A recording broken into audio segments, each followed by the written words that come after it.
Previously we've demonstrated non-interactive MSIX packaging jobs being sent to capture using catalog items in ServiceNow.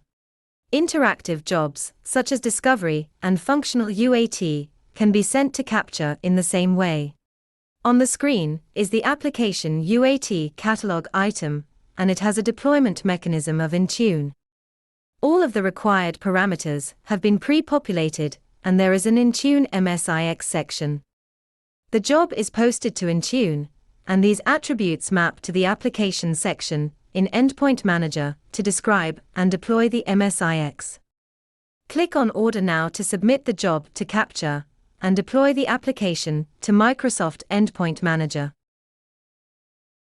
The request has an associated request item, and each stage in RITM 174 has completed successfully, as indicated by the green tick. In order to complete the request, it uses a flow. This was created in Flow Designer, and it is an example of ServiceNow's codeless automation. The flow has a trigger, subflows, and flow logic. Communication with the API is via a connection alias that authenticates using an OAuth token. Actions use the REST API's post and get methods, sending data to and from capture. The data is passed into backend tables as records for use later in the flow, or used immediately within the flow. The flow trigger is the RITM creation via the service catalog. The first action updates the requested item with the required states, which are flow stages, as seen in the RITM. Flow variables are set for later use.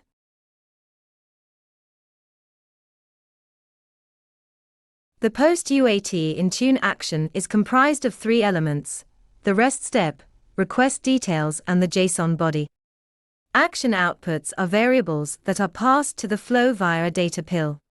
These can be seen on the right of the screen. The action output provides the job detail ID from the response body. A flow execution, or context, is the flow's runtime environment. A flow execution is created when a flow triggers. The post-UAT Intune step shows the responses from capture. The response body value of 763 is the job detail ID, and the status code of 200 indicates a successful post. Returning to the flow, after posting the job to capture, the flow sets further flow variables. The requested item record is updated with the initial input parameters. At this point in the flow, an email is sent to the user to inform them that the job is ready to be completed. The user would log on and complete the UAT. In the next clip, we'll see the output of the UAT, continue the flow, and see the completed RITM.